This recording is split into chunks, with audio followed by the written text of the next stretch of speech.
Voilà, donc nous sommes sur une rue adjacente à la plage de Patong Beach. Vous voyez, nous sommes le 1er octobre 2020, après le passage du Covid-19. Voilà ce qui reste de ces rues qui sont normalement très animées, couvertes de massages en tout genre et de restaurants bon marché avec une qualité plus ou moins douteuse à mon avis quand on voit l'état de sobriété des lieux et des petites gargotes. Voilà, vous voyez, la majorité est toujours fermée.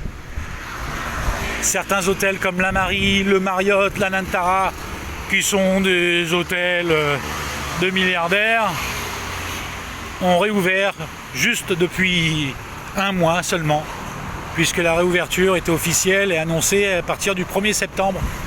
Donc le 1er septembre, c'était le mois dernier. Nous sommes aujourd'hui le 1er octobre. Ah, il va certainement pas tarder à pleuvoir. J'arrive vers le fameux centre commercial Jonslin. Voilà. Les montagnes couvertes de jungle quand même. Bah, c'est bien quand on regarde de ce côté montagne, hein, parce que côté rue, c'est vraiment crade. Voilà, c'est ce qui me reste. C'est crade. Phuket, Patong, c'est crade. Regardez la rue, c'est pas entretenu. J'ai fait une première vidéo tout à l'heure pour vous montrer une première partie de la rue. Ça craint. Vraiment, ça craint. Donc bon. Allons-y. Là voici ce grand centre commercial, Jonslin. Ok. Oh là là, il va flotter. Il était temps que j'arrive parce que j'ai marché jusqu'à ici, ça doit faire 3-4 km avant de. Ouais. Le seul truc c'est que il y a aussi pas mal de shops qui normalement louent des bécanes qui sont fermées en ce moment.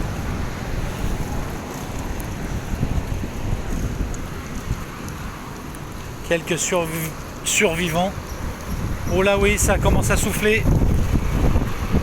Il va flotter, c'est sûr. Vous voyez, la flotte arrive. Mais c'est ça à Phuket, hein, j'ai l'impression. Il faisait super beau tout à l'heure et là, ça y est, il va se mettre à flotter. Il est 16h. C'est souvent comme ça. Bon bah tant pis. Faisons-nous plaisir. On va marcher, je vais essayer de trouver quelque chose à grignoter. Je commence à avoir faim. Non, de toute façon, je mange pas dans la rue, moi, dans les petits restaurants, ce qu'ils appellent street restaurant. Non, ça m'intéresse pas.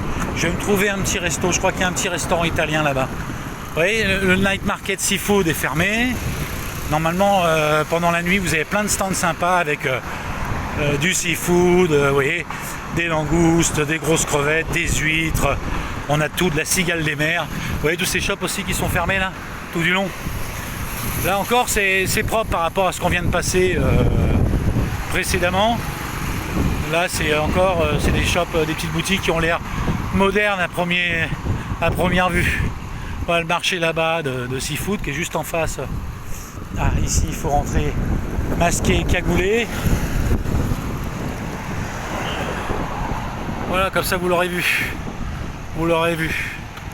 Et tout ce qui est seafood tiger, machin, d'énormes restaurants de fruits de mer aussi en temps réel, couverts de seafood pour les islamiques. Vous voyez, sont fermés. Donc là, à part les Thaïs et quelques étrangers, quelques farangs, quelques expatriés qui subsistent ici à Phuket, là, vous avez principalement du Thaï. La semaine prochaine, ils vont rouvrir aux Chinois. On va voir ce que ça donne en espérant qu'ils ne nous ramènent pas encore trop de saloperies de chez eux. Voilà, c'était une petite vidéo de Phuket octobre 2020 après les fameuses histoires trépidantes du Covid-19 qui risquent de ne pas être terminées malheureusement. On continue de s'accrocher les gars. J'espère que vous avez apprécié cette vidéo hein, et n'hésitez pas à commenter, posez-moi des questions, je suis là pour y répondre. A bientôt, vous voyez, petit distributeur de gel à l'entrée de tous les centres commerciaux. Il faut aussi, tiens, tac, tac, tac, faire un petit slash là-dessus. Je vais mettre mon masque, voilà, pour pas paraître quand même désorienté. Voilà, mascus, signé, hop. Voilà, c'est bon. Ok, check up, ok, thank you very much. Voilà aussi, il y a beaucoup d'endroits qui sont fermés. Ça. Encore un petit café Amazon, Yayoi, une chaîne japonaise. qui est rattaché au centre commercial, donc à mon avis qui doit continuer d'engrosser les quelques expatriés et puis thaïlandais qui viennent ici le week-end, car c'est principalement occupé de Thaïlandais durant le week-end et durant cette période de Covid-19. Voilà, donc Western Junction qui est quand même très paisible. Normalement vous avez plein de petits stands, des petits marchés de nuit comme ça, vous voyez, des petits artisans de Phuket qui viennent. Tiens, un Irish pub, bah oui, là c'est sûr, les gros allemands et anglais ne sont pas là pour dévaliser les juntes de bière. Voilà, tant pis pour eux, on s'en fout. La Thaïlande est plus propre, plus clean, plus sympa, plus verte et beaucoup plus accueillante du coup du fait de manque de touristes. Là, le tourisme est reconsidéré, surtout le tourisme qui est réellement tourisme et pas tourisme sexuel. Voilà. Alors, petite musique qui est là. J'ai l'impression d'être tout seul au monde. Même One Connection est fermé, dites donc. Waouh, c'est chaud. Allons voir un petit peu ce qui se passe là-bas.